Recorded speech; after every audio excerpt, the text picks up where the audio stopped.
तर आपण एक एक्झाम्पल पाहत होतो. The function d from R cross R to R which is defined by d of x comma y is equal to mod of x minus y. This is for all x comma y belonging to R is a metric on R. हे आपल्याला दाखवायचं आहे. तर पहिली condition easy आहे. D of x comma Y define जसं केलेलं आहे mod of x minus Y आणि मॉडच्या प्रॉपर्टीनुसार this is greater than equal to zero. आता दुसरी कंडिशन आपल्याला पाहायची आहे. D of x comma Y is equal to zero. D of x comma कसं डिफाईन केलेलं आहे mod of x comma mod of x minus Y. हे zero केव्हा होईल इफ अँड ओनली इफ जर हे दोन इक्वल असतील तरच ते झिरो होईल. अन्यथा एक तर प्लस काहीतरी त्याची व्हॅल्यू येईल. जर एक्सची किंमत वाय एवढी असेल, जर दोन पॉईंट हे सारखे असतील किंवा एकाच ठिकाणी असतील तरच ह्या दोघाचा डिफरन्स हा झिरो होईल. म्हणजे ह्या दोघाचा डिस्टन्स हे झिरो होईल. त्याच पद्धतीनं आता तिसरी प्रॉपर्टी काय D of x comma Y.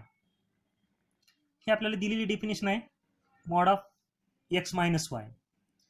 त्याला आपल्याला असं लिहिता येईल मायनस जर कॉमन घेतलात तुम्ही याच्या बाहेर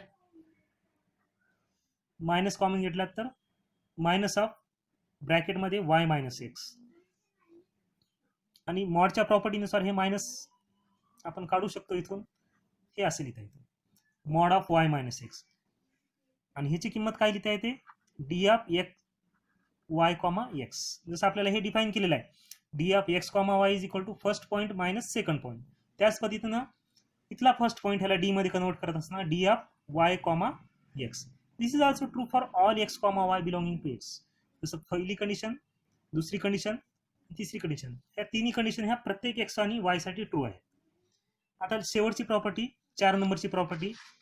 याच प्रॉपर्टीला आपण 3 नंबरच्या प्रॉपर्टीला आपण सिमेट्री प्रॉपर्टी असं सुद्धा म्हणतो. आता 4 नंबरची प्रॉपर्टी काय आहे ट्रायंगल इनइक्वालिटी.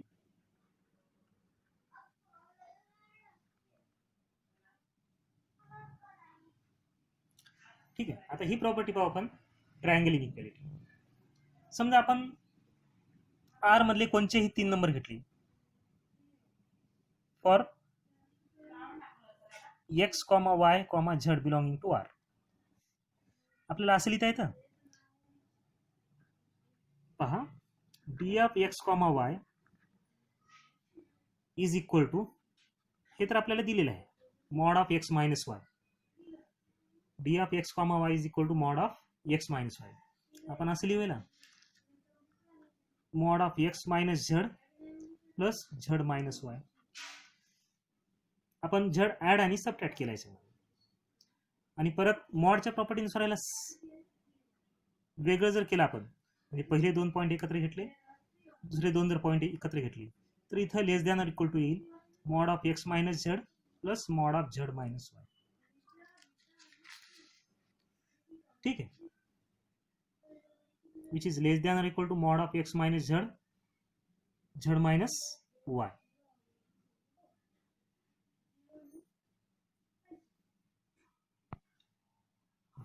आता ह्याला काय लिहिता येतं मग this is less than or equal to D of x comma Z plus D of Z comma Y. हे काय झालं या बाजूला D of x comma Y. पहा आली चौथी property D of x comma Y less than equal to D of x comma Z D of Z comma Y. हे कशावर लिहिलं आपण mod of X X minus Z ह्याची किंमत आपण D of x comma Z लिहिली. Mod of Z minus Y ह्याची किंमत लिहिली D of Z comma Y. ही जी डेफिनेशन आपल्याला डिफाईन केलेली आहे D of x comma Y is equal to mod of x minus y. या पद्धतीने आपण त्याला कन्वर्ट करून घेतो. आणि हे कशासाठी आहे this is for all x comma Y comma Z belonging to R. झाले चारही प्रॉपर्टी आपले ट्रू. पहिली प्रॉपर्टी होती D of x comma Y is equal to mod of x minus Y. ही डेफिनेशन आपल्याला दिलेली आहे. त्याच्यानुसार D of x comma Y is greater than equal to zero. This is true for all x comma Y belonging to R. Second प्रॉपर्टीनुसार जर X आणि Y ह्या 2 पॉईंटची किंमत जर सारखी असेल तरच D of x comma Y ह्याची किंमत किती येते इथं zero. If and only X is equal to Y. ही झाली सेकंड कंडिशन. आणि थर्ड कंडिशन आहे D of x comma Y is equal to mod of x minus Y.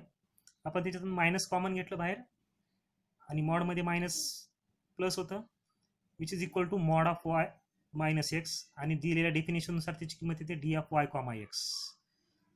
तसंच ट्रायंगल इनइक्वालिटी. चौथी प्रॉपर्टीसाठी D of x comma Y is equal to mod of x minus Y. आपण अजून एक point घेतला, तिसरा point Z which belongs to R, mod of x minus Z plus Z minus Y. परत त्यांना दोघांना सेपरेट केलं, which is less than equal to mod of x minus Z plus Z minus Y. म्हणजेच काय लिहिता येतं आपल्याला, by using definition of given d, d of x comma Y is less than equal to D of x comma z plus D of z comma Y. ही झाली चौथी property. जर ह्या चारही प्रॉपर्टी सॅटिस्फाय होत असतील तर आपण त्याला काय म्हणतो, d is, we call d is metric function. And here x comma d is called as matrix space.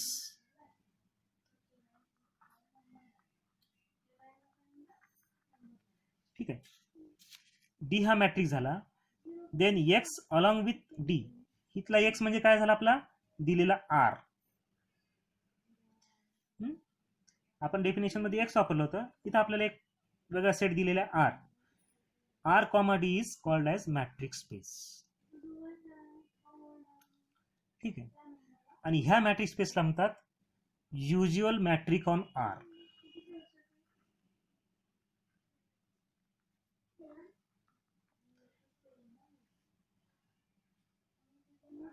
ह्या D ह्या मॅट्रिकला म्हणतात युज्युअल मॅट्रिक. ही डेफिनेशन लक्षात ठेवा.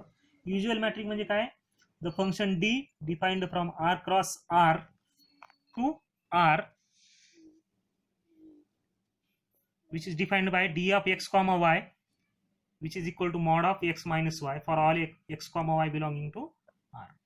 ह्या मॅट्रिकला म्हणतात युज्युअल मॅट्रिक. हे आपण दाखवलेलं आहे की हा मॅट्रिक आहे, डी हा फंक्शन हा मॅट्रिक आहे R वर, आणि R कॉमा डी ला म्हणायचं मॅट्रिक स्पेस किंवा युज्युअल मॅट्रिक. तसंच आपण अजून दुसरा एक एक्झाम्पल पाहू आपण आता याच्यात. ही डेफिनेशन मॅट्रिक्सची जर तुम्हाला लक्षात असेल योग्य पद्धतीनं, तर तुम्ही चांगल्या पद्धतीनं हे मॅट्रिक्स एक्झाम्पल करू शकता. कोणतेही एक्झाम्पल करत असताना पहिली कंडिशन,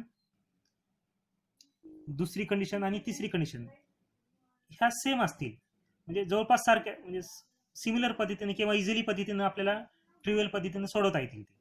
फक्त चौथी जी कंडिशन आहे ट्रायंगल इनइक्वालिटी, त्याच्यासाठी आपल्याला वेगळ्या काही प्रॉपर्टीज असतील मागे पाहिलेल्या, त्या प्रॉपर्टीचा वापर करावा लागेल. आणि ह्या जर चारही प्रॉपर्टी जर सॅटिस्फाय होत असतील तर त्यावेळेस जो काही आपण फंक्शन डिफाईन केलेला असेल, प्रत्येक एक्झाम्पल मध्ये फंक्शन वेगळा डिफाईन करता येतो. जसं आर वर आपण इथं डिफाईन केलेला आहे D of x comma Y is equal to mod of x minus y. त्याच्यावर दुसरा एखादा फंक्शन सुद्धा डिफाईन करता येतो आपल्याला आर वर.